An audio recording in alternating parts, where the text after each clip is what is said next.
Eh bien bonjour, nous revoilà pour la troisième vidéo. Donc là, je viens vers vous pour vous expliquer l'erreur H02 ou A02 suivant le modèle de poêle.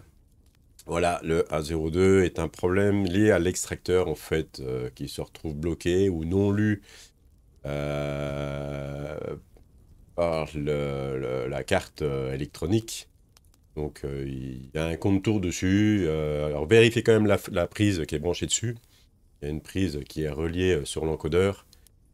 Ça peut être juste à peine déboîté. Pour emboîter, vous verrez bien. Cette panne est souvent liée à l'extracteur bloqué. Dans la plus grande des situations, c'est un oiseau. De l'encrassement.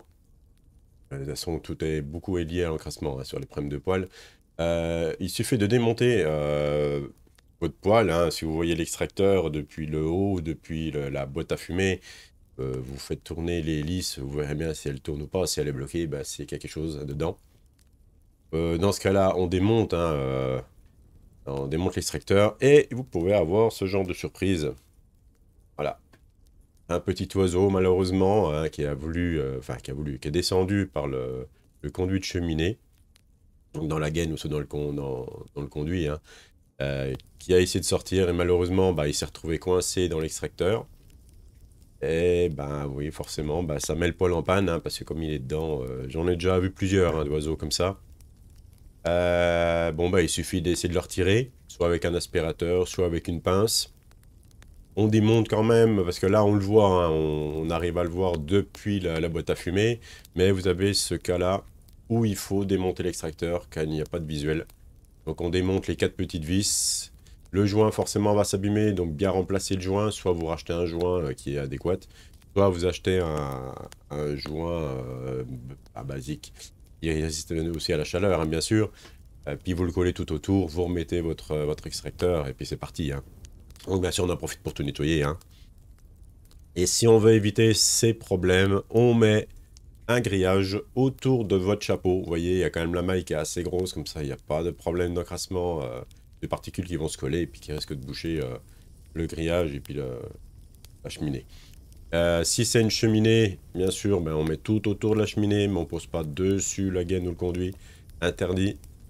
Et vous savez, au bout d'un mois, vous allez être en panne et puis ben, vous allez avoir d'autres soucis. Donc voilà. Vous n'avez plus qu'à faire ça. Après, H02, j'ai déjà eu le cas. C'est bête, mais on a certains extracteurs où il y a des hélices extérieures de refroidissement.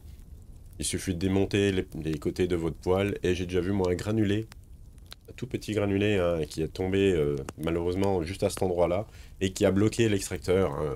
Forcément, le client, votre poêle, c'est de la merde, ça marche jamais, machin. Oui, sauf que, ben, on ne contrôle pas les objets ou le granulé qui tombe malheureusement à l'intérieur du poêle et puis qui arrive à se poser n'importe où. Voilà, donc je l'ai enlevé, je lui ai montré, hein.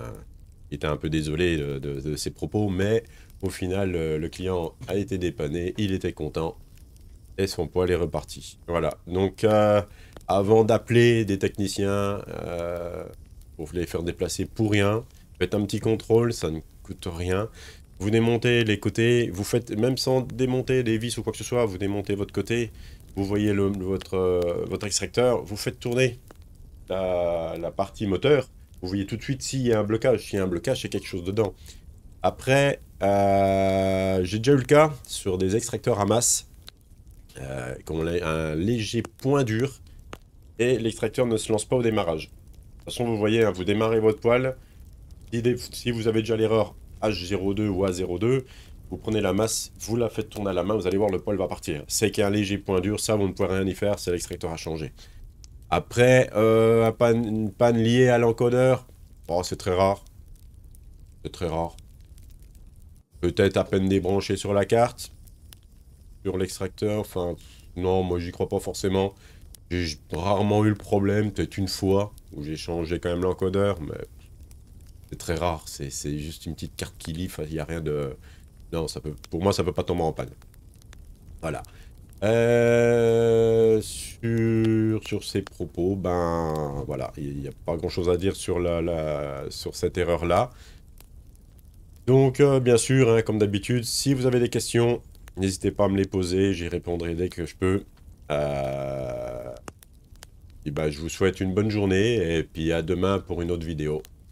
Au revoir.